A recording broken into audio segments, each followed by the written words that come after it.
Hi, and welcome to AVA's I Save That webinar series. I'm Judy Thompson, the Director of Education at the Association for Vascular Access, and I welcome you today to our program. And now, without further ado, I have the pleasure of introducing Mary Beth Davis. She is the President / Executive Director of PediSIG. Mary Beth? Without further ado, I really want to introduce our next speakers and get started with our tale of two algorithms. Jane Hartman, you can read specifically about her clinical background there, but she was born and raised an Ohio girl, a proud Clevelander who did a short stint at The Ohio State University, where she earned her BSN. Our journal editor, Eric Seeger, would be jealous to know that Jane lived in the shoe dorm at The Ohio State University Stadium. Each year, Jane and her college roommates travels together. Jane has been married to her husband, Dave, for 38 years. They have a schnauzer named Helios and recently welcomed a new grandson, Arlo, who joined sister Juniper. Jane loves to bake and, in fact, made her son's wedding cake. Jane is the vice president for AVA and served on the national task force of AVA to edit and revise the study guide for the Vascular Access Board Certification exam, which ultimately became the Vascular Access Resource Guide. Next is Angela Alderman. Angela is a neonatal clinical team lead and pediatric neonatal vascular access specialist. Angela and her family live in Reiner, Virginia. She is proud and supportive military spouse. During her husband's active duty days, Angela served for 15 years as a Navy family ombudsman. Angela values family tradition. She loves to garden, can vegetables and fruits, as well as being an avid baker. Her friends know her as an excellent pie maker, apple being the best. Angela is an avid cyclist and enjoys photography as a hobby. Angela is also an active member of the AVA and PediSIG, and she has served on the conference design team for the past 2 years. And we're also very excited to announce that Angela is the president-elect for the newly named PediNeoSIG moving forward. So she will be taking over for me as I step into an advisor role. So we are now ready to continue with our content. Thank you very much for listening. Thank you, Mary Beth. And Jane, are you ready to take over? I am. Good. All right. Here we go. So, well, thank you for those nice introductions. And I'm really pleased to be able to present this Tale of Two Algorithms with someone I've only met a few times, but now we seem to be best friends, Angela Alderman. Thank you. And so we're going to get started here. So, A Tale of Two Algorithms. This is Cleveland Clinic Children's. We're located in a quaternary, huge health system here. We have 1,200 beds on main campus, only 100 plus, about 120 are pediatric beds. We do have a NICU, a PICU, HEMONC, med-surg, epilepsy. We transplant everything you can think of to transplant. And then Angela is from Carilion Clinic Children's Hospital, 92-bed hospital, hospital within a hospital, which is the same as the clinic. Largest dedicated pediatric units in the Southwest, third largest NICU in Virginia, region's first pediatric emergency department, and the only PICU in Western Virginia. Financial disclosures, we don't have any financial disclosures. We will not discuss any off-label drugs. Angela is currently on the AVA PediNeoSIG board. We're going to have to take a few minutes to get used to that. And her opinions don't reflect PediNeoSIG, as neither do mine, which is I'm the vice president for NeoAVA. So these are all our personal reflections. So our objectives today are to define task-driven versus process-driven behavior, gain an understanding of the neonatal and pediatric peripheral vascular access algorithms, and acquire knowledge to incorporate process-driven vascular access into practice. So the current state is that vascular access is a multidisciplinary specialty that has changed dramatically over the past 2 years. However, when placing peripheral intravenous catheters, there is no standard screening, no standard means of quantifying difficulty of access or limited veins, and no system that promotes communication and research. And that was a statement that Dr. Gregory Shears made at our Neo-AVA, one of our meetings here in Cleveland. He was nice enough to come. And it really has stuck with me because it really says a lot. We are moving forward, but we still have a lot of work to do. So definitions of task versus process. So if you get nothing else out of our presentation today, we would like you to know that a vascular access is a process and not just a task. And I think that that's where it's gotten into trouble in the past. So a task defined as a usually assigned piece of work, often to be finished within a certain time. Something hard or unpleasant that has to be done. And I'm sure for many nurses, vascular access is that hard or unpleasant task. And then the process is to subject to a special process or treatment, or to subject to, I can't actually see that, but it's to have a process, a routine set of steps so that we know how we're supposed to be doing something in a standard fashion. So this is definitely my statement that vascular access nursing care process, maybe we need a nursing care process that is just focused on vascular access. And so assessment is the first step and involves critical thinking and data collection, subjective and objective. I feel really strongly that that is probably one of the most important things that we can do, is do that step when we're trying to obtain vascular access. And instead of rushing around and picking up all the catheters and trying to just go ahead and start an IV without actually knowing the why. And so I'm going to turn it over to Angela. Thank you all so much for having us today. And I'm going to talk about vascular access in the neonatal ICU and how we successfully implemented a new DIVA scoring tool, which is an adapted tool, and our algorithm. So I always say it's a process improvement uncovered, because we are doing things behind the scenes all the time to improve our neonatal vascular access. And I think that there are lots of pieces and parts that are constantly moving. And so I'm going to go over how we ended up with our tool and algorithm. So I want to talk first about what we know to be true as far as neonatal vascular access. So neonates are very immunocompromised.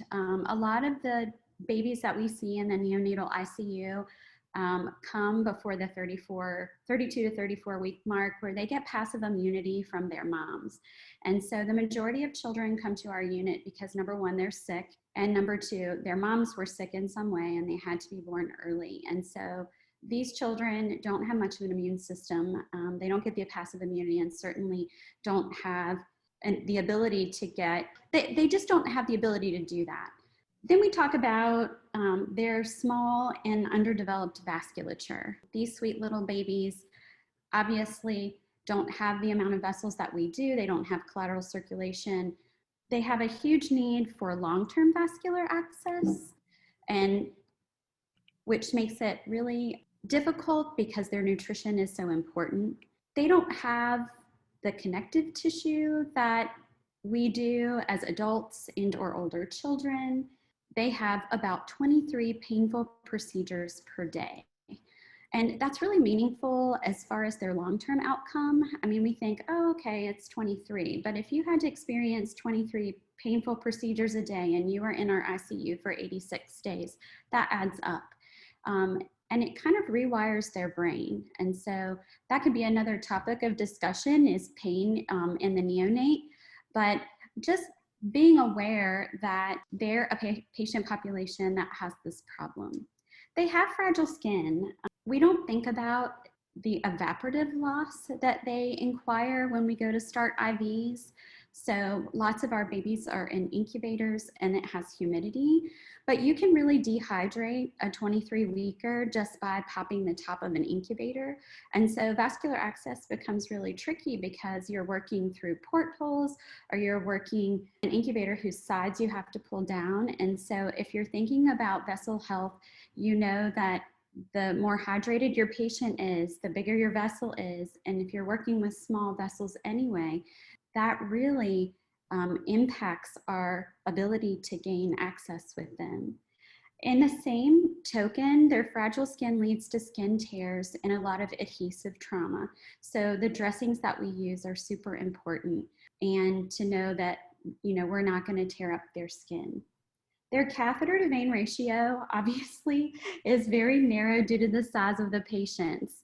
The NRP guidelines changed several years ago to reflect that 22-week infants in the right place can be resuscitated and brought to the NICU. And so we're dealing with smaller babies in size, and we're also dealing with their small vasculature. And so although we have 1 French PICS now out on the market, we're seeing smaller patients. And so that really has a huge impact on how we deal with their vessel health. So I just wanted to do kind of a familiar scenario that a lot of NICUs see. And so here's a 23-week male infant admitted to the NICU. And so we normally place umbilical lines in these small babies to give their nutrition. The standard of care is to take those umbilical lines out at a certain point in time. Usually we don't leave them for more than a week, and they get umbilical arterial lines as well. And so for this particular infant, this baby received an umbilical venous and arterial catheter. They were attempted. The umbilical venous catheter ends up in this child's liver. And so we can't utilize it. They try to get another umbilical venous catheter in. It's not successful. And so the baby ends up with high frequency ventilator, on blood pressure support. You know, your admitting nurse tries to start a 26 gauge IV in the hand. She attempts 2 times. And then when she's not successful, then the next nurse attempts 2 more times. When that nurse is not successful, they start to call the charge nurse, and then the charge nurse comes and she ends up sticking this patient 1 time for a peripheral IV. Fast forward probably about 2 weeks, and this child starts to get sick, is still on high frequency, and you know, we obviously know that the attempts were unsuccessful early on. We're talking about this baby now has necrotizing enterocolitis, which is kind of gangrene of the bowel. And so you have this poor baby who has been living on peripheral IVs up until a PIC was placed prior to this event. And so you have a PIC line and a really sick child. But the problem is that they need a central PIC now that this baby needs more TPN nutrition due to the fact that the necrotizing enterocolitis has caused this child to have short gut. So what's important about this scenario is that the long-term access need for this child, and the fact that we have stuck this child so many times and depleted that vasculature when it's really going to be important for this patient long-term. So what ended up happening to this patient is that, you know, for central access, we couldn't get a PIC back in this patient, and this patient ended up going for a cut down in the OR.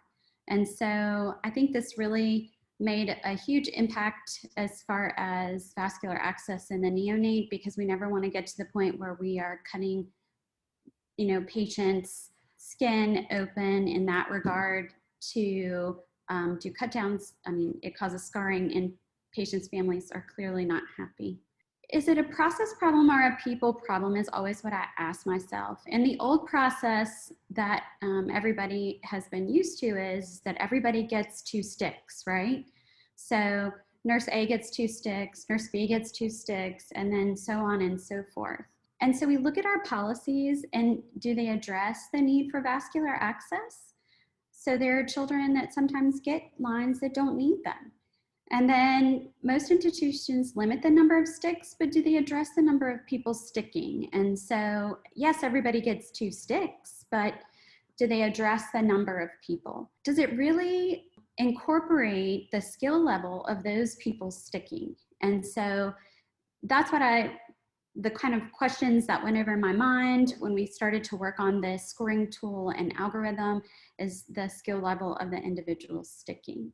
So who are the players at the table? And, you know, I always think of when I was at the bedside, I thought that the IV problem was just my problem. So, you know, we can't get the line in, it's, you know, it's a problem for the patient. But if we look at this, it's a problem for everyone, not only for the patient, but their family or their support persons or their caretakers. The clinical nurse has the legal and risk management people that are kind of connected to her as far as skill and sticking. And then, you know, your PIC nurses who come to the table when we can't get access. We've asked for a central line and we're having difficulty. Administration, finance, and insurance. You know, we always talk about the cost of things and length of stay. And so, you know, we really wanted to look at who this really impacted. So I call this the Surgery Summit, and my quote is, "Today is your day, your mountain is waiting, so get on your way." And so anytime that you try to implement change in a hospital system, you have to understand the people that are bothered by what's currently, the process that's currently going on. And just having this 23-weeker with a cut down, I said, well, the surgeons were the people that in this particular aspect of care, they were the ones that had to make OR time. It was resources of anesthesia, you know, surgery on a patient. So it not only impacted the patient, but the surgery team. And so when I came back to decide that, you know, we were going to do this project, I really wanted to include the surgeons. And so I met with our surgery team. I made an appointment, which was really scary, although they're not scary people. But, you know, you made an appointment with a group of surgeons. I gave them an outline of things that I thought were really important and impactful as far as vascular access. So we talked about workflow interruption. We talked about cost. We talked about the cost of anesthesia and OR time and scarring to the patient. We talked about ultrasound guided IV placement and how that would be beneficial. We looked at venous depletion in all of pediatrics, not just the neonatal ICU. And then we talked about training of vascular access champions, which I'll talk about later, what new comfort measures and new products we might consider, and then the development of a DIVA scoring tool that would work for us and an algorithm that we could utilize in order to prevent children from getting poked. So we created a vascular access committee because I felt like I was not the only person that had a vested interest in vascular access. The surgeons asked me to do a webinar for our, it's called Pediatric Grand Rounds. So I presented venous depletion in the pediatric patient at a Grand Rounds presentation for the resident staff. And then other people became really interested. So we formed this vascular access committee. So as you can see, the NICU was involved, our pediatric floor, the PICU, the PEDS ED came up. There was a representative from PEDS trauma. Obviously, we had somebody from pediatric surgery that was already invested. Our pediatric anesthesiologists were really interested, and the PACU nurses were on board. Our infection preventionist, I'll say it right in a minute. Quality was really interested in this project because it improved our patient success. Our NeoPEDS transport team, they start IVs all over our hospital, and they're very involved in all of our units. And so they came. Radiology, pharmacy, we had electronic medical record informatics specialists there because we wanted to change some things that we charted on in our flow sheets. The PEDS hematology oncology department, we involved the lab because the lab frequently comes into the unit to stick patients, and we wanted to make sure that they knew what we were doing. Our PEDS clinical educator, the PIC team, just not our neonatal PIC team, but our house-wide PIC team. And I think my circle got covered, but we also invited child life specialists. And so our child life specialist attended as well. We knew that the invitation would go to all the units, but that each specific unit would have to work on what was best for their patient population. So we knew that we needed a NICU subgroup because our population of patients was much different. So the creation of our DIVA tool and algorithm was a lot of legwork with a lot of different people in the NICU. we did a literature review. There isn't a lot published on neonatal vascular access. So we relied on the literature that we already had and the experience of several providers as well as PICC nurses that had a vested interest in vascular access. And the identification of the most pressing problem, which we decided was the initiation of our vascular access. We adapted the DIVA tool and algorithm for our unit specifically in the NICU.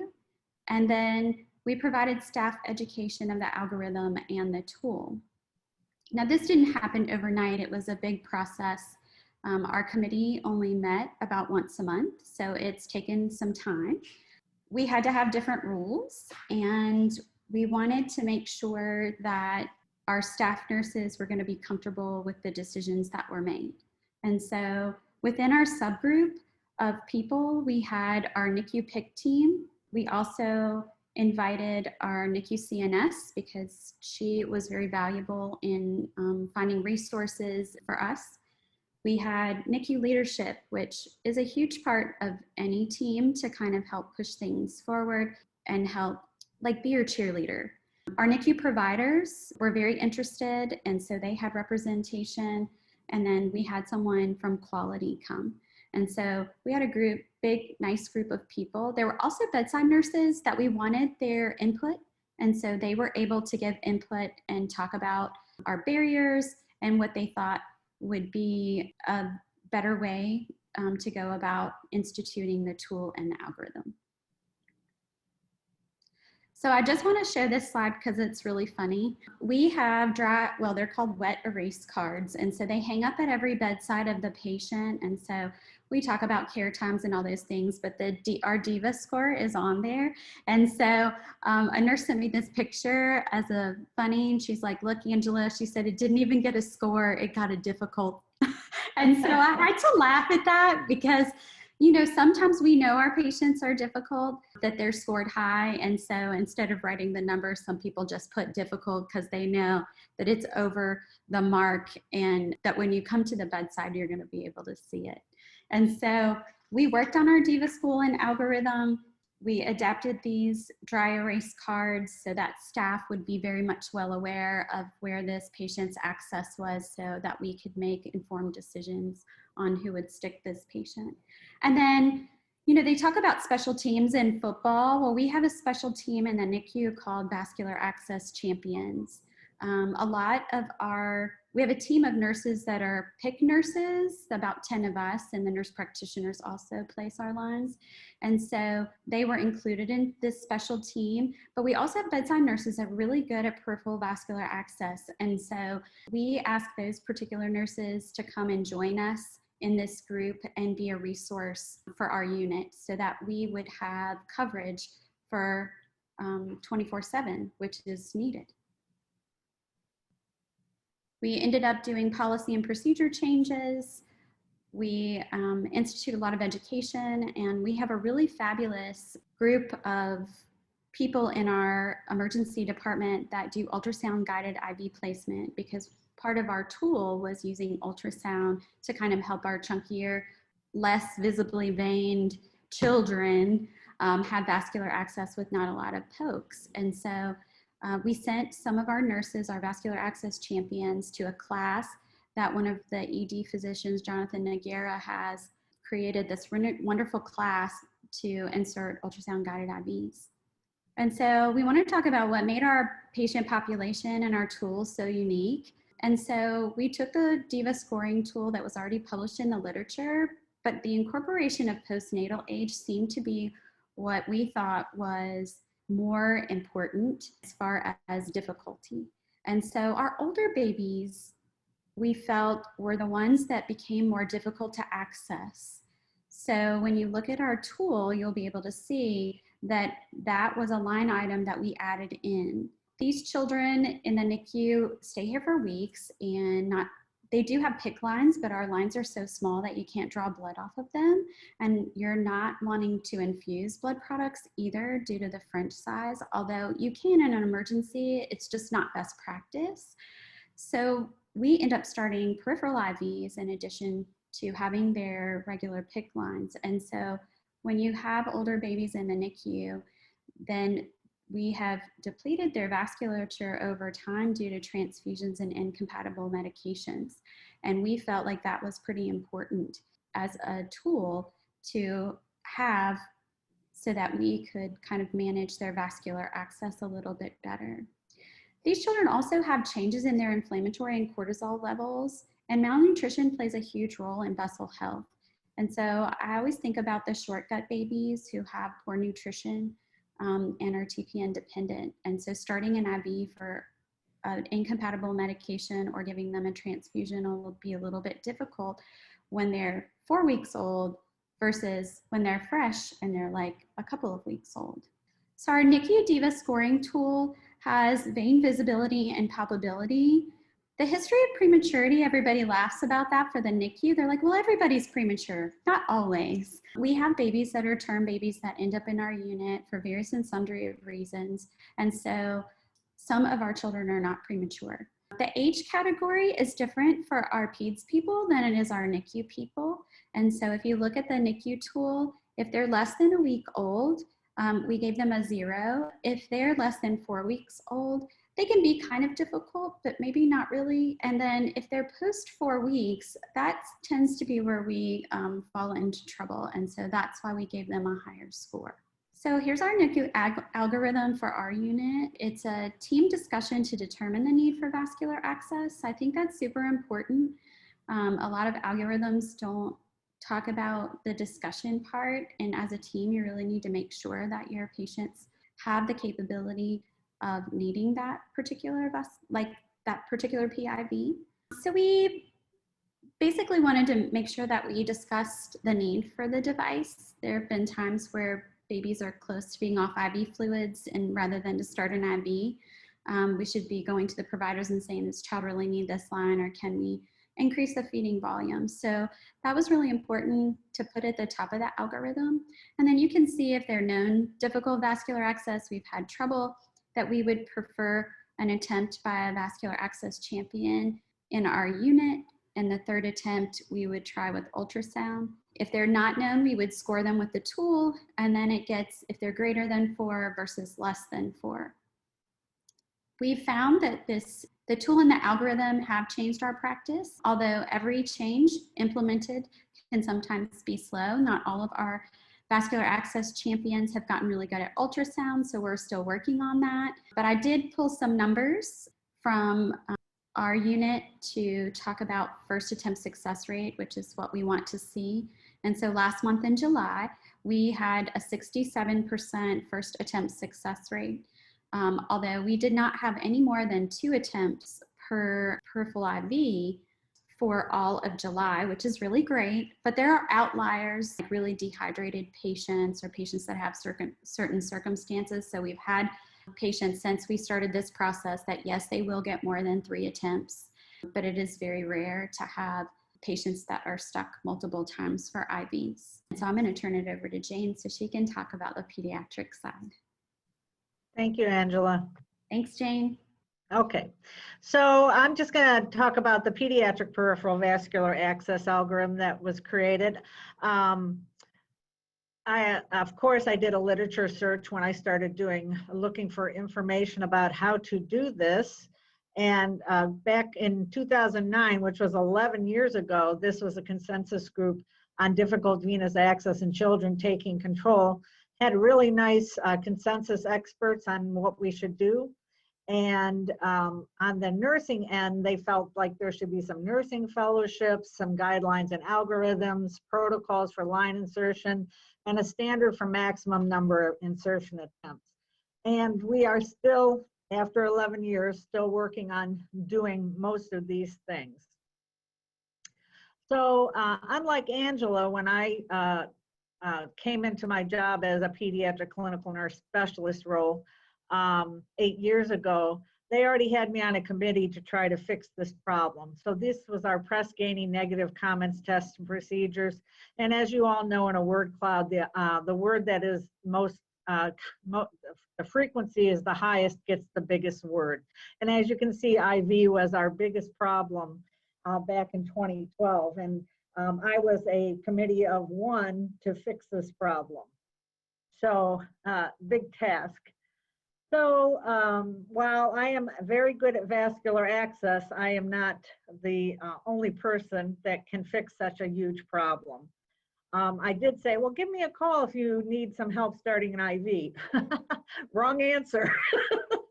That was not a good thing, because then I was just starting IVs almost every day. And not that I don't love it, but I was like, this is not going to solve the problem, especially on nights and weekends. So I came up with this vascular access initiation guidelines because again, the nurses were just calling, being that task driven. Oh, we got to start the IV. The next nurse is going to be really ticked off at me if I don't have this IV. And you know how all of that goes. So it was very basic. It's like review the patient's history and assess necessity for vascular access prior to starting or restarting an IV. How many times did I get a call and say, oh, what's the plan of care? I don't know. Well, when are they going home? I don't know. I said, call me back when you know those two things. When IV is the best choice for treatment, assess the child for all vascular access sites. I would get that where they would just get hung up on one, hand or AC or whatever. Engage child life. We all know that child life is really imperative. And for those of you who do not have child life specialists, I would get one as soon as possible. Consider pharmacological interventions, encourage the use of the treatment room, attempt vascular access placement as follows. So I kind of made this up because really there was no foundation for it. So what I did is I used Benner's novice to expert and applied it to vascular access. So if they were a novice or advanced beginner in vascular access, they got one attempt on a child with reasonably good vascular access and no attempts on if they had a child with limited vascular access. Competent proficient got 2 attempts on a child with good vascular access or 1 attempt on a child with limited, and an expert, nurse discretion, and the experts usually are very good. And then if they just didn't know what to do, call their assistant nurse manager. So what cracks me up about this picture is that I just took this picture yesterday because this is still hanging in one of our med rooms. And that was made so many years ago. And I've had 2 other algorithms since then, but this remains. And as you can see, there's splash marks on it. There's probably blood on it as well. So fortunately for me, we got an assistant director of nursing who was more business oriented than nursing oriented, even though he was a nurse. And he said, Jane, that's too many words. Nobody's going to read it. I'm like, well, thanks for that. But he said, maybe this would help. So he helped me create the Hartman-Baker Pediatric Peripheral Vascular Access algorithm. And so this was my initial attempt at doing an algorithm. So provider to place order for IV access, consult comfort plan, assess peripheral venous access, and consider the nurse level of expertise. One of the most important things I think that I can say is make sure you have a comfort plan up front, because we all know that if we spend time on the front end, we're going to have a much better outcome and spend much less time on the back end. So that's pharmacological, non-pharmacological, comfort positioning, all those things that are really, really important. And those are in the guidelines that we did for AVA. Assess peripheral venous access. I don't know how many times I went in and after they tried twice, I would go in with the vein finder and the parents would say, well, why didn't they use that? Yeah, good question. I don't know why they didn't use that. And consider nurse level of expertise. And as you move to the right, then is there limited access, proficient expert nurse to attempt based on level of expertise? And if not, then nurse attempts according to their level of expertise. And then I was not going to have these stop signs on here. That never occurred to me that we actually should stop, but of course we should stop.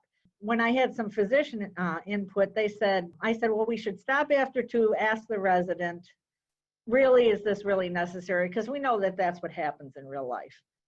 And then after 2 more, then we were going to stop. And the chief hospitalist said to me, she goes, I want you to say, contact the staff that's on call because we have hospitalists 24/7.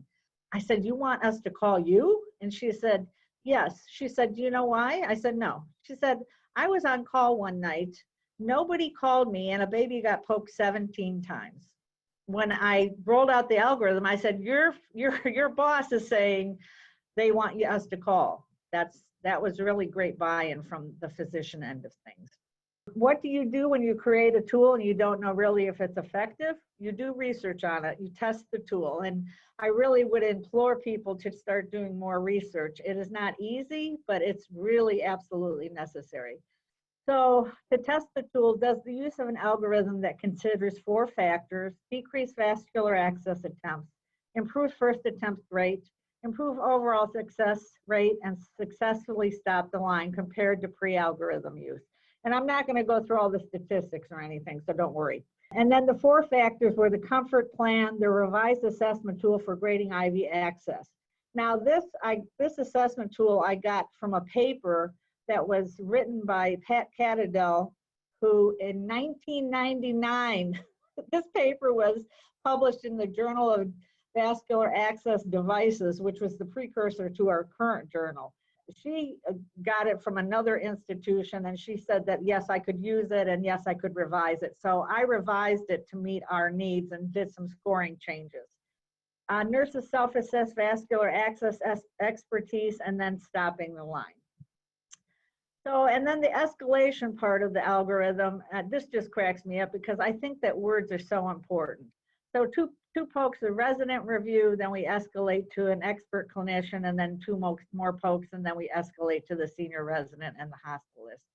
But when you say the word stick, what does a little kid think of?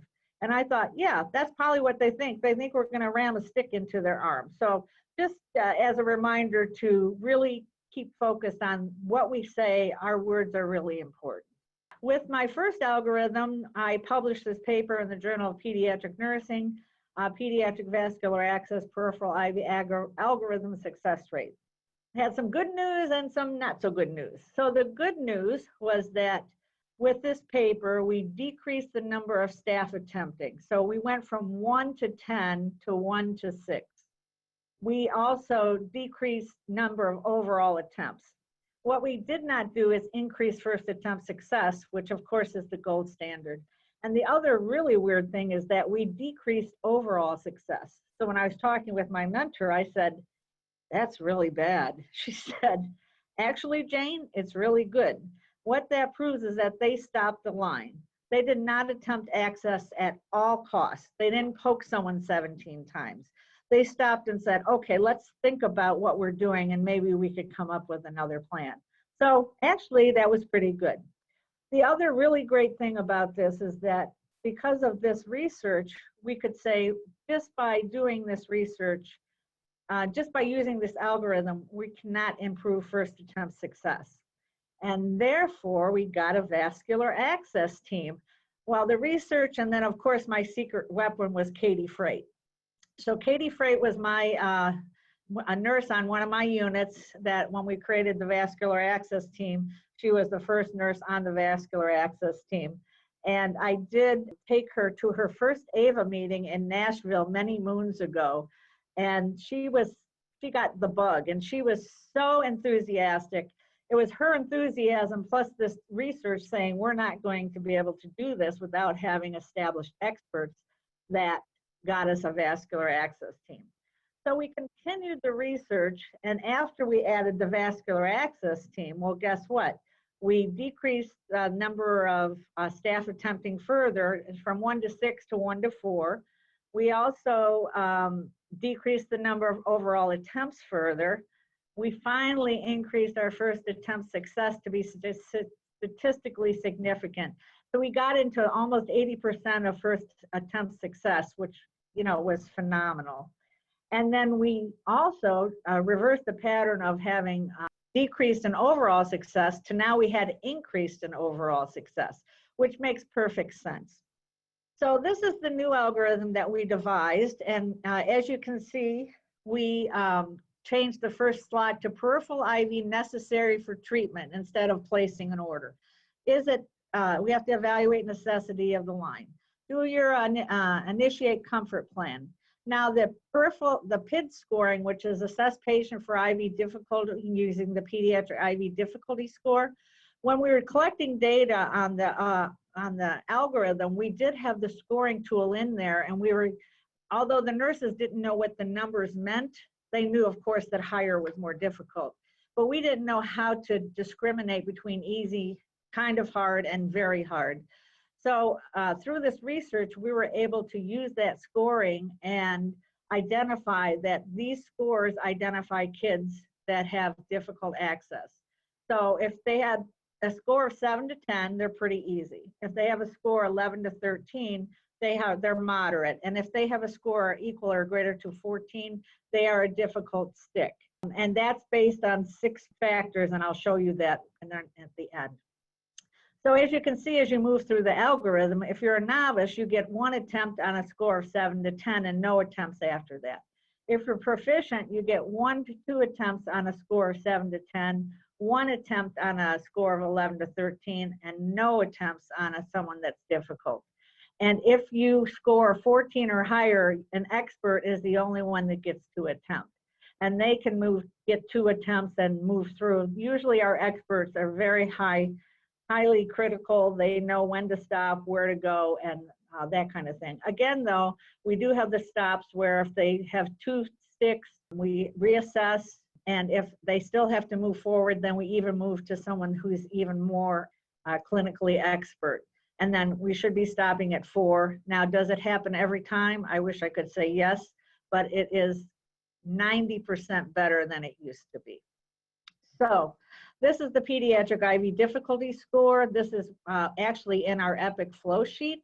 And as you can see, it's based on age, which is brought in from EPIC, available access sites, anticipated duration of IV access, patient cooperation, parent cooperation, patient history from parent or from the medical record, and then it gives us those scores that you saw on the algorithm. I think the uniqueness of this scoring tool is that patient cooperation and parent cooperation, nowhere do you actually see parent involvement in any scoring tools that I have seen. And I think that a lot of times it's key. I know all of us have had the parent breathing down our neck and you're making a little prayer like, God, please let me get this IV.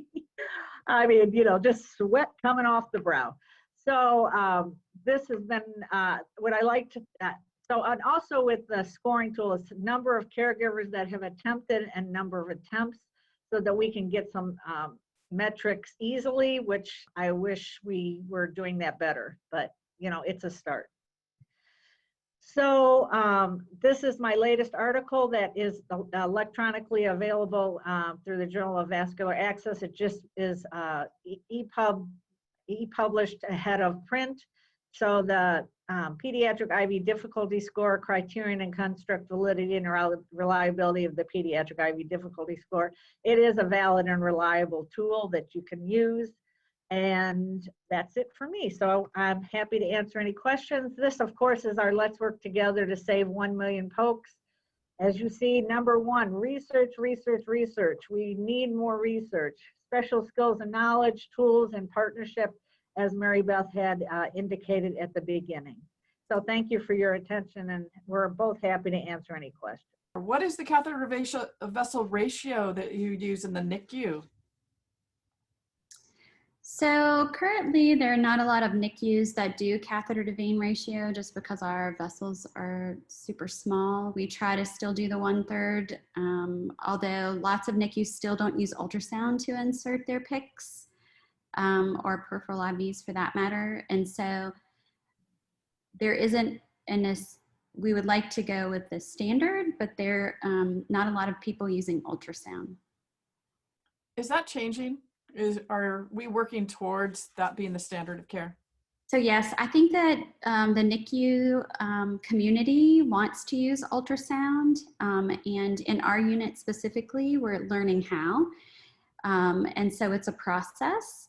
I personally went and learned on adult patients just so I could get my skill set down before I tried to use it on our patient population. And so I think it's a learning curve. The NICU is getting better. Very good.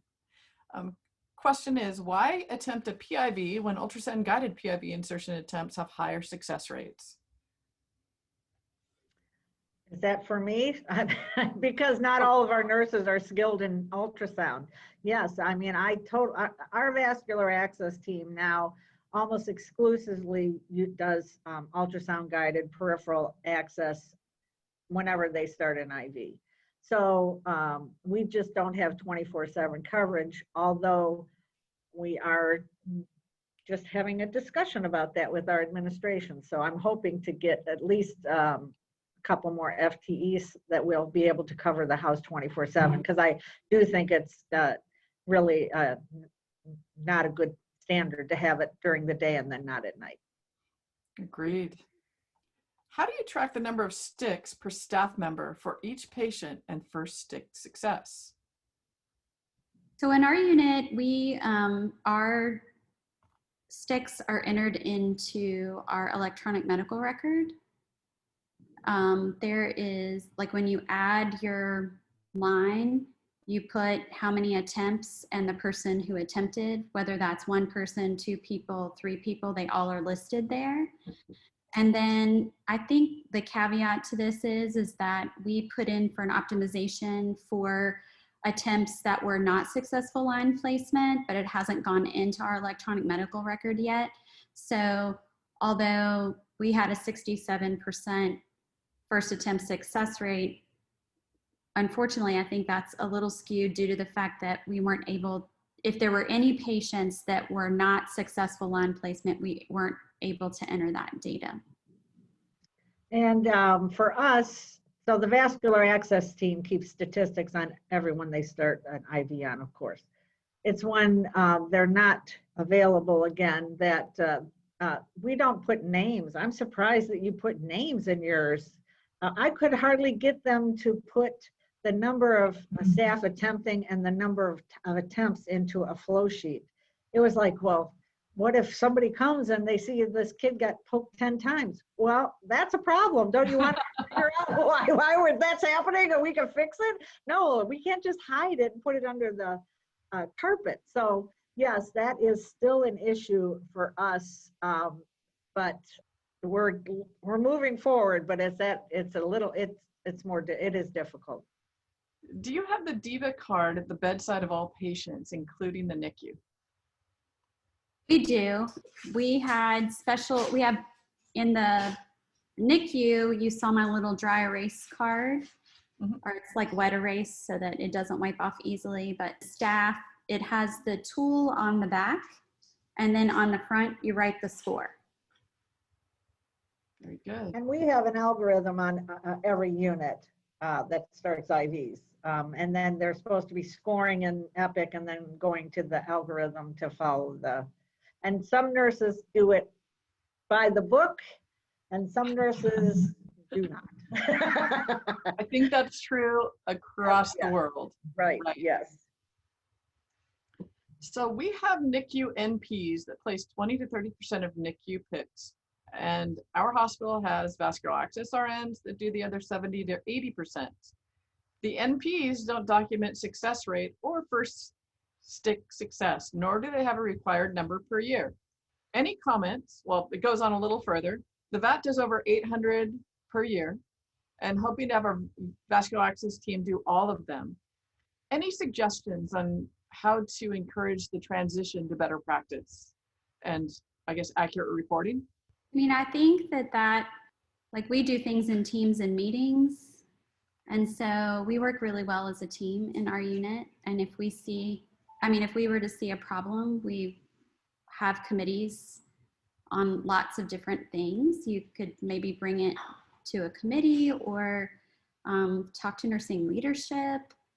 I feel like we can all work together to do what's best practice for our patients, and maybe work as maybe to bring it up in committee. Yeah, I think buy-in from upper is always really important, and the fact that they don't track their data should be the obvious elephant in the room. So I would bring that up as point number one. And Andrew points out, he says, pull the data out of the EMR and trend, offer that to senior leadership and to advocate for your resources. So the great question. I know, Angela, you and I and Jane, we've talked about it a lot, about really the depletion of vascular access on these sick babies and sick children. So for long-term access of these very sick kids, why would you go with peripheral access beyond the initial placement? How does that gap happen? So the initial placement of a PIC? A PIV. So initially these babies get a PIV and then sometimes get a few more after it before central access is initiated. Right. So I think that for us, we try really hard to do umbilical lines, especially in our smaller babies, to kind of bridge them to PICs when umbilical lines aren't possible. You know, we start a PIV until we can get more central access. I think in every institution there, you know, things happen on different shifts, try really hard, but I think the use of an algorithm and tool and the right people to guide could close the gap. Yeah, in our institution as well, it used to be so difficult to get a PIC line. I mean, it would take days. You know, they would go to the cath lab. It's like, this is insane. So it's a change in culture for us. But now that we have a vascular access team, our team is, I mean, they are fantastic. They get the, you know, and they will advocate for the patient as well. So if they have a patient that has a septic knee or septic hip, and we know that the kid's going to have to go home on IVAT, that they're going to say, let's get this in sooner than later, you know, instead of Friday at 4 o'clock, where we all know they're like, oh, well, we're going to send the kid home tomorrow, so we need a PIC line. So that has changed, but I think that addressing vascular access daily on every patient, we could do better with, but it is better than it was. I also think that education goes a long way. And so educating new nurses, I think has really helped in the NICU as far as lots of things concerned, but vascular access. So taking the time to educate your new nursing staff and talk about venous depletion and what that means long-term for these patients. Not everybody knows that. And especially if you're not a vascular access person, like that's not your niche, that's not your passion. And so I feel like education is probably more powerful than we think. Right, and we know that not every nurse is going to be an expert at vascular access. We know that, and even if they want to be, some of them never get there. So to say that, oh, well, nursing should be doing this, and everyone should, it's like, what drugs are you on? Not, it's just like anything in life. Everyone is not going to be at the same level. So use your resources wisely. Absolutely, absolutely. Can we scroll back in your slides and get to the algorithm?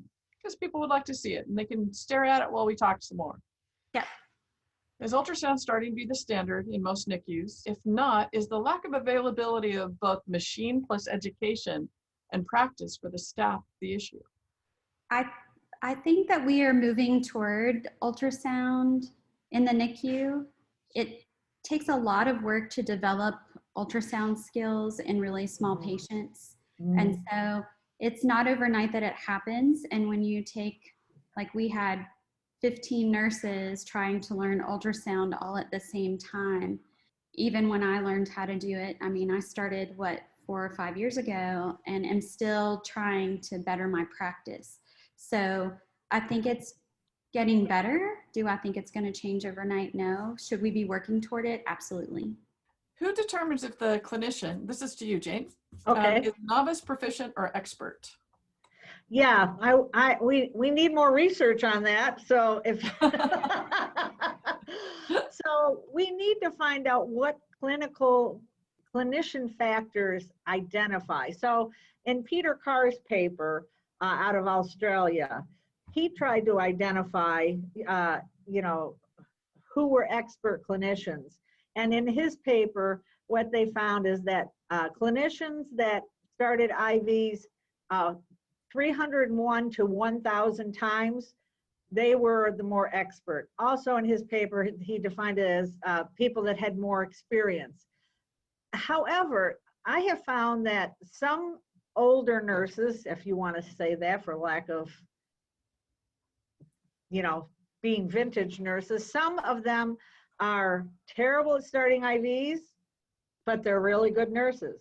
Some of the young nurses are really good at starting IVs, but they might not have the savviness of the older nurse. So right now at the Cleveland Clinic, we are trying to identify factors here in a research study of adult nurses and what factors can identify nurses at how we can, identify who is a novice, who is a proficient, and who's an expert. Now, we do know that nurses on vascular access teams are experts. They're board certified. So I guess we could use that as a parameter if they're board certified. The other thing is, and this is an interesting factor, is if the nurse is confident that they're going to start the IV, they are more likely to get it started. So the nurse confidence. So we actually are studying that factor as well. So that'll be interesting, but we do need more research on that. Absolutely. Did you have any conversations with risk management to get this scale up and running in your hospital? No. I do stuff and then I ask for forgiveness. I mean, it's too much folderol. I hope my boyfriend's not on the phone. I love it. Diva table score is up for viewing. And for my, I'm thinking you wanted Angela's, but if you want to see Jane's as well, I can scroll through back and forth. Katie Freight says thanks and wouldn't be here where she is today. My little mentee. And it's true of many people. My first AVA, when I came back, I felt like I was selling Amway. I couldn't change it quickly enough. It's the truth. It's almost like you get drugged. My first one was in Savannah. I'm like, I don't know who landed me on this planet, but I'm liking it. I know, like mines, it's very fun. Yes. Do you use ultrasound for PICC placement? If so, who did your training? Having a difficult time finding someone, and we can give you some resources on that as well. So my original PICC training was in the neonatal ICU. And so I learned from PICC nurses in the neonatal ICU. And then my ultrasound guided training was actually done in our hospital with our adult PICC nurses, so the adult PICC team. And so I learned on adults and then was able to go with them and shadow and learn children. And then from there, went into my own unit and have been very careful to select the children who get PICC placement by ultrasound. It's been a process and I have learned something new each time. So just to throw this out there, when we started our vascular access team, we picked 3 nurses who had never ever put a PICC in a patient. And they learned from our adult PICC team.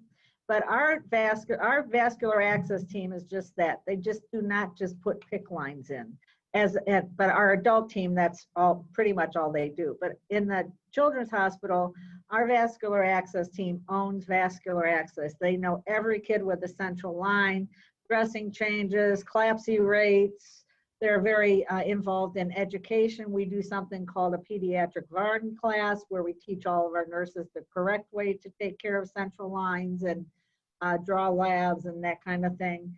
And I have to give kudos again to Katie and to all of our vascular access team. They have just risen to the occasion. And so if you are thinking about starting a vascular access team, you can start from ground zero and create a wonderful team. Absolutely. Hire for attitude. Do you use local anesthetic for PIV? We use topical, we'll use LMX, we will use Buzzy, we will use, we just got Paynees approved, which is the freezing spray. Oh, sorry, the topical freezing spray. We really do a lot up front with comfort for our kids. I cannot emphasize that enough. If you can get them into the zone, they don't even know that you poked them. So we use oral sucrose for our babies in the NICU prior to every painful experience. And we use that as well on our little babies as well, under 1. how many supervised ultrasound-guided PIV starts do you require prior to releasing someone as trained and competent to practice? Oh, I think we've changed ours over time.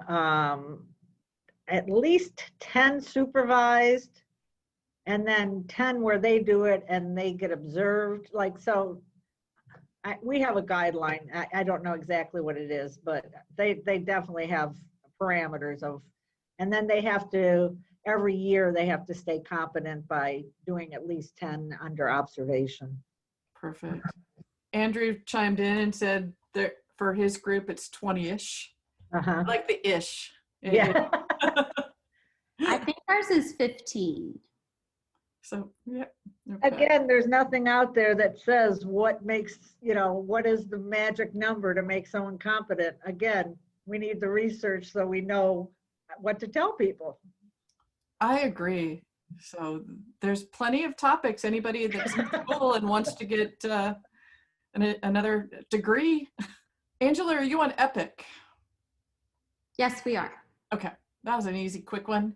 Yep. I have a question. Do you have this in Epic? No, Do you have your data scoring in Epic? Yep. Oh, you do? Wow, Yes. great. awesome. I Yeah. love it. We were able to have the team build it in, and it obviously calculates and it makes it really nice. That's fantastic. Why is it harder to give older babies vascular access compared to premature babies? So preterm infants typically have vessels that you can see. And when we talk about older babies, we mean their chronological age, not necessarily their gestational age. So if you consider all of the access that they need in the forefront and the fact that they have a history most likely of malnutrition, there are lots of factors involved in their cortisol levels that cause their vessels not to be as nice. But the majority of what we're seeing in PICU and the experience that we have lent upon is the fact that the older they get, the more they're difficult to access because we've depleted the vessels that they have due to multiple transfusions of the patient. So if you look at the tool, the visibility and palpability is still there. So they could score 0 if their vessels are still visible and palpable. And then their prematurity, obviously, if they're preterm or not, but then you get to their age. So not every older patient is going to have a higher score. It's just the older patients that their veins are not very visible or palpable are going to have more difficult access, and it's due to their venous depletion. Thank you. And Andrew's been great. He keeps chiming in, so keep it up. We were talking about, is there a magic number on, or what the number was to be proficient? And I echo your words, Andrew. There's not a magic number, and it's so dependent on different clinicians. I've seen clinicians that pick it up like that, and they're like, holy moly, you're amazing. And then some after 50 or 60 is like, please don't touch another needle. You don't, keep on Foley's, work on Foley's, not but True.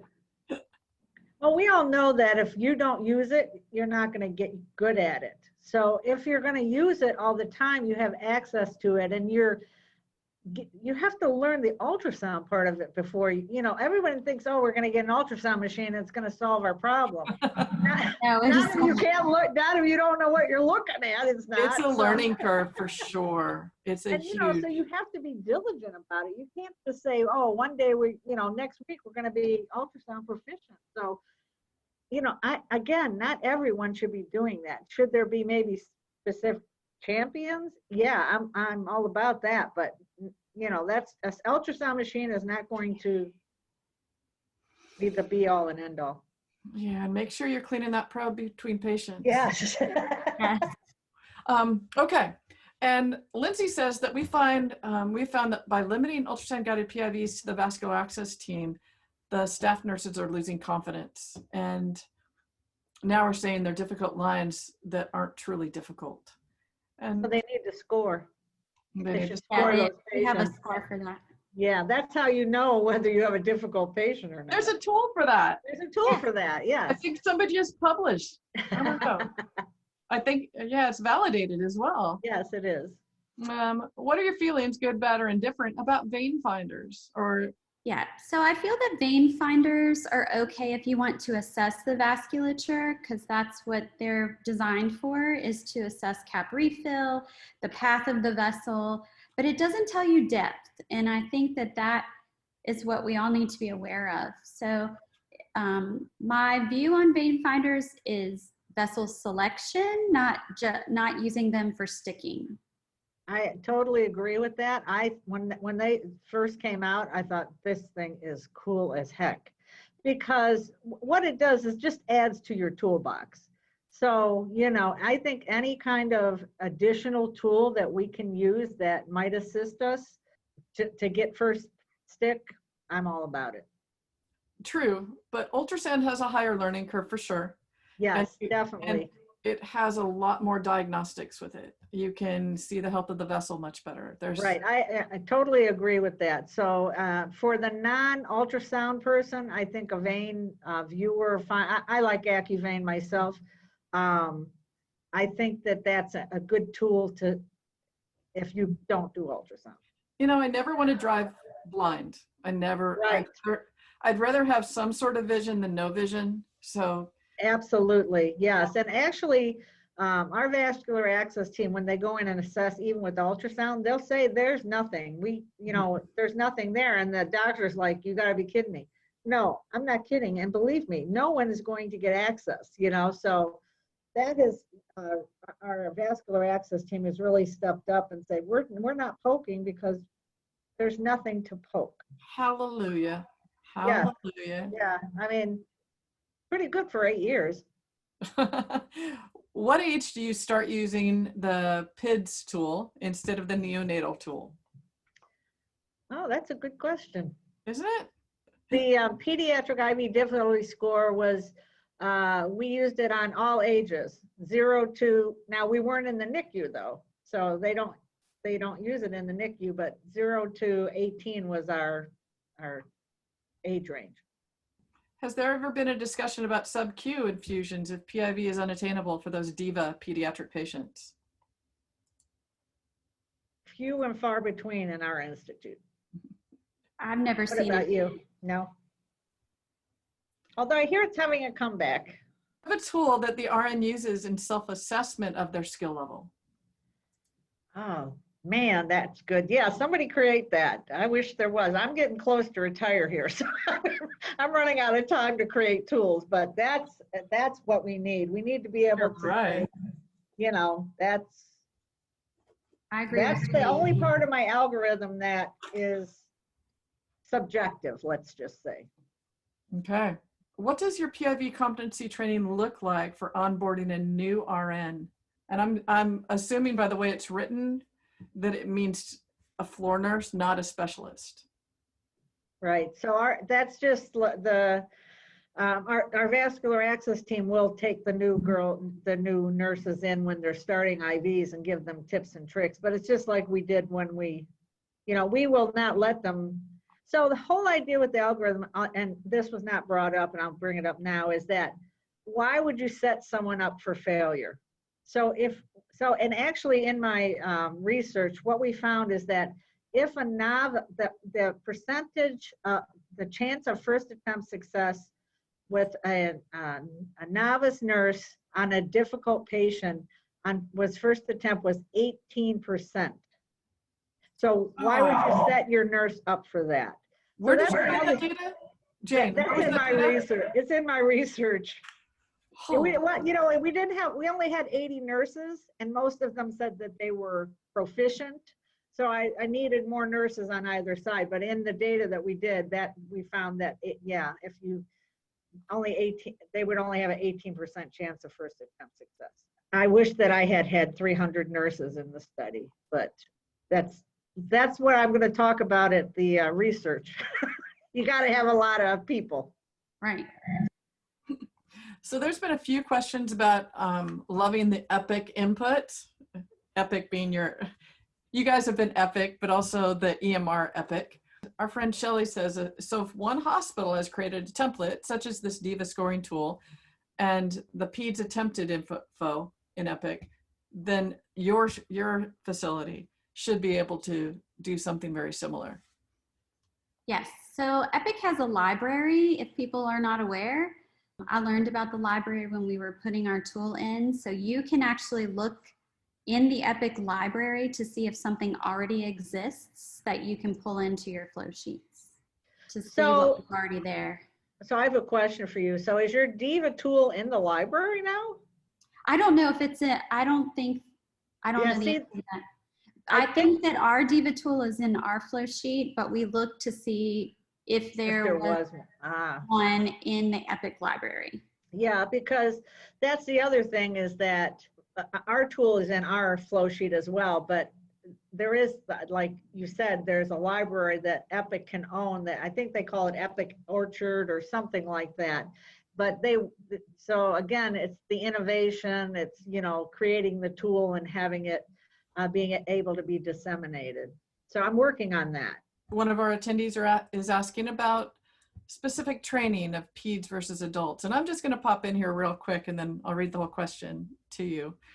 But if you are an adult practitioner, clinician, practicing on adults, don't go just starting with pediatrics thinking that they're the same being. Get specific age-related training. People have really shot themselves in the foot, so to speak, by doing this and caused grave harm. It's different than, you know, there's Powell's algorithm, and that's part of this person's discussion. Is it different than just the regular ACLS? Well, little kids are different, especially when you have neonates. Kids are not little adults. I mean, that's pretty much a standard statement in the pediatric world. It's not even of course, their anatomy is smaller, but it's the whole process. Again, it's the process of the vascular access, how you approach it, and what damage you can do to them for the rest of their lives if they have a bad experience. Ken Symington and someone Brown did a general session a couple of years ago about almost in the same situation, to where a nurse that had not had ped specific training put the line in. It was just a giant cluster and the baby died. And not only was it traumatic, but it was, you know, it ruins your life as well as your families. So do yourself a favor. If your hospital says, hey, start doing peds, get training. Do not jump into that quagmire. Yeah, buy an expert. Oh person. My gosh, yeah. Yeah, definitely. Not just somebody that might have been practicing, get somebody that has qualified education. Please, please. I'm curious of your opinion. Oh, I love it when people ask opinion as to why ultrasound would not be initiated or promoted more within institutions. We understand that education costs money and ultrasound guidance takes time to learn, but if we have better patient outcome satisfaction scores, waste less supplies, why wouldn't we push that a little bit harder? And this is asking your opinion. Yeah, I mean, I'm all about that. Yeah, I wish that we had limitless amounts of money and training. That would be excellent. And I do think that it's better for the patient. Again, if you have data to show your administration, like look at, if we have an ultrasound machine and we start this many IVs on first attempt, and this is Lee Steer's research as well. That is true. He showed that if you did it this way with ultrasound, one stick that lasts the whole admission, look how much money you can save. You have to have data. They don't say, hey, we our patients would be much happier if we used ultrasound. Well, okay, but if ultrasound costs $30,000, and how are we going to get that on the back end? So right. Data. Singing Shelley's. Did your CLABSI rate decrease mainly due to decreased attempts, or was there another main contributor? Boy, there's so many multi-factors in CLABSI prevention. I don't know in the NICU, but in our children's hospital, I'm very proud to say that our CLABSI rate last year was 0.54. That's really low for us. Now, do I think the vascular access team is a part of that? 100%. Oh, absolutely. Yes. Absolutely. There's lots of data to prove that you get specialists caring for that. You're going to have better outcomes. Mm-hmm. So Melissa is saying she loves the PIDS tool, and what kind of outcome measures did you look at? First stick success, overall success, and number of persons sticking? Right. She just wants to verify that. That's correct. So number of staff attempting, overall attempts, number of overall attempts, first attempt success, and overall success. Those were the Did you four. look at dwell times or any other outcomes?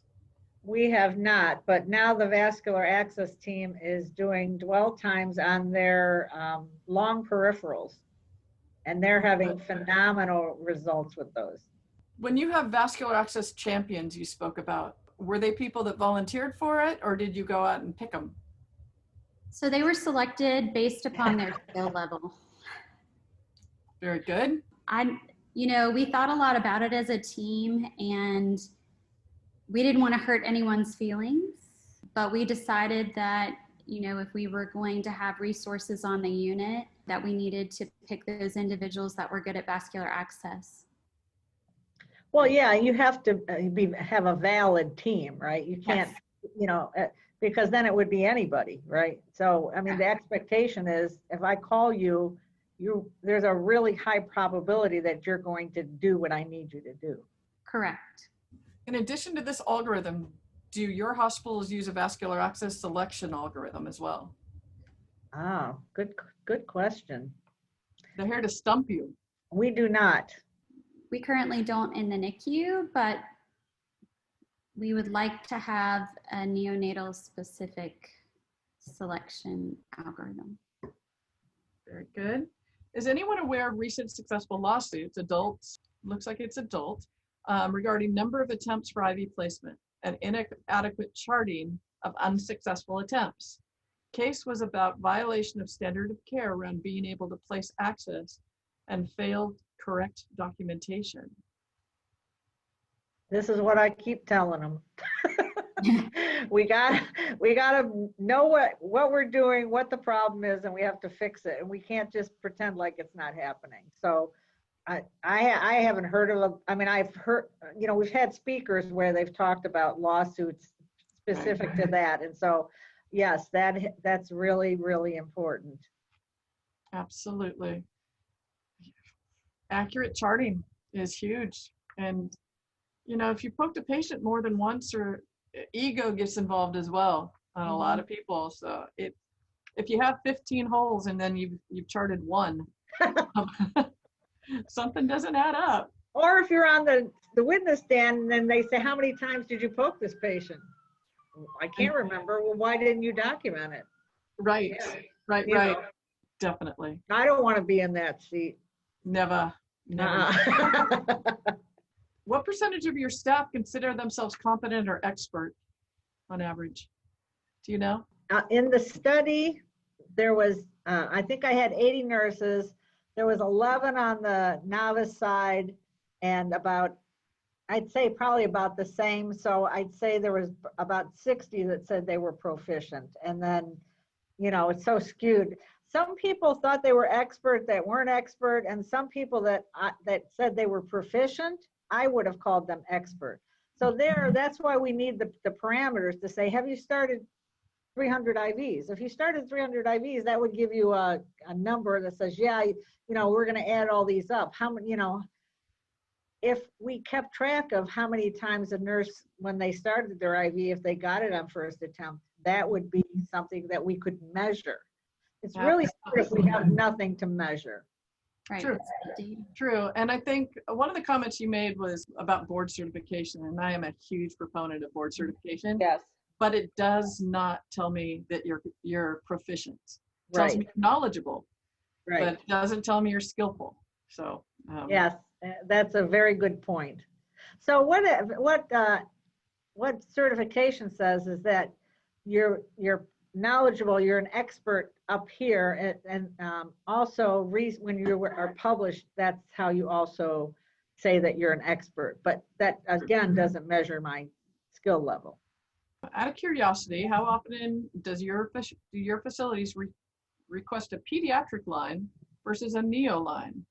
Are your NICU pick teams also able to place peds picks?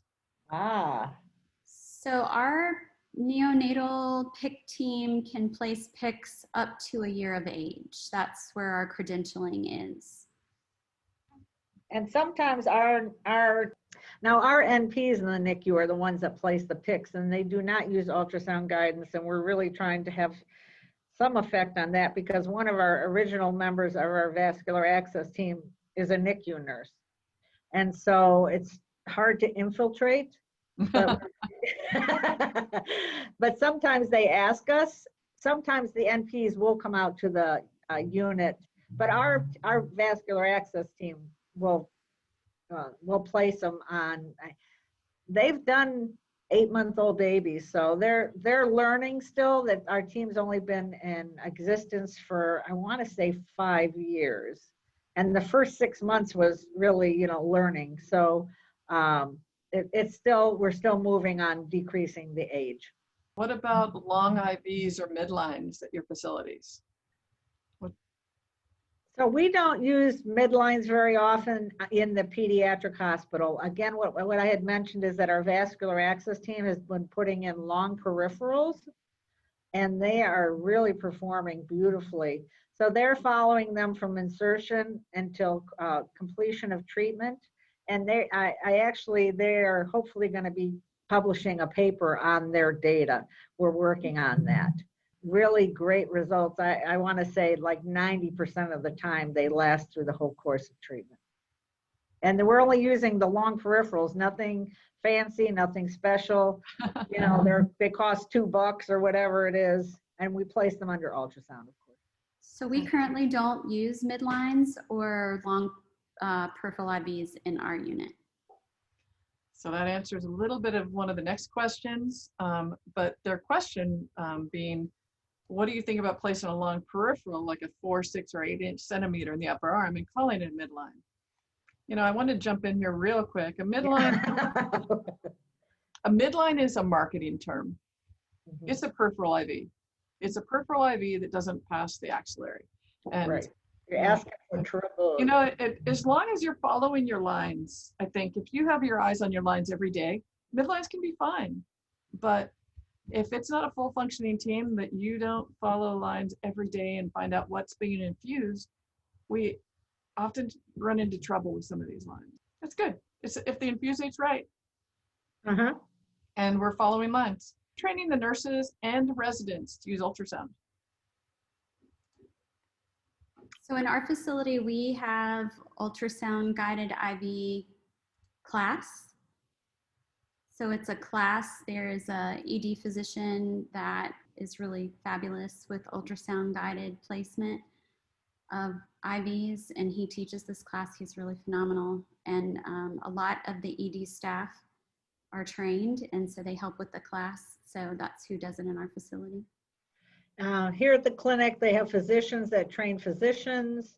We do have a class for our nurses that is really taught by the adult sector. And then we have, so our nurses may go to that class, but what we're working on is creating a class that our vascular access team teaches to our pediatric nurses, because it's totally, it's harder in peds. It's just different. We did do a class for our pediatric ED nurses. We identified 2 from each of our pediatric EDs, but I don't think that they followed up. So we have to make sure that we can keep them competent. Debbie tells us that Sonosite, they use Sonosites, and their rep also comes out to give in services. So plug there. I'd like to thank all of you involved in advancing neonatal vascular access. I'm the mom of a 102-day-old NICU grad who has had multiple lines, had NEC, and needed an arterial cut down. He did not develop an infection in his time in the NICU. What are you specifically doing to reduce CLABSI at your facility? Thanks for being here, by the way. Yeah.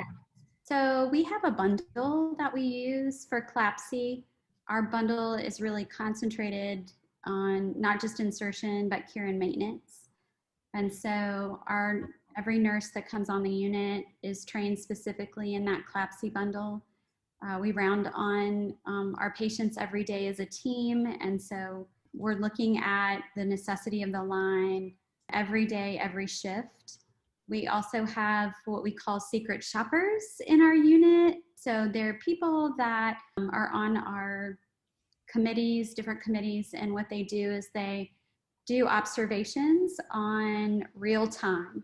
And so they're just in a pod or they're just observing. And so we have an observation checklist. Are we doing what we say we're doing? And so that's really important. I mean, it's good to have bundles and it's good to have checklists here in maintenance. But I think that that's the important piece, is that we're really ramping up. Are we truly having these observations of doing what we say we're doing? And we do the same thing. We have the bundles. We do have secret shoppers for hand washing, which of course is really important, and we've been doing extremely well with that. So I think that of course contributes to our low CLABSI rate as well. And then our vascular access team rounds on every line every day, that they're in-house. Beautiful.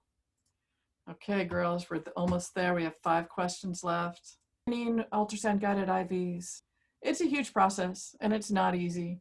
I know if anyone needs help with that in some regards, there are some classes available that are non-company specific. So I know Sean Lau taught one at conference last year that was exceptional. And I think he does teach that out in the public as well. I don't know if he does these days with COVID. Just wanted to let you know that. We have another response here. My NICU grad son is now 11 years old, all caught up and entering the 6th grade next week. Awesome. That's exceptional.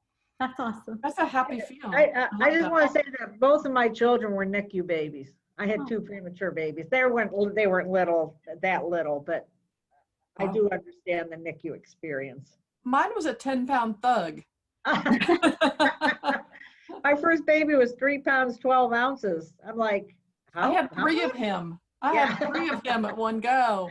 The guy comes in and says, just loving hearing the advancement and professionalism of the speaker. Is anyone hiring? Check the AVA job board, guy.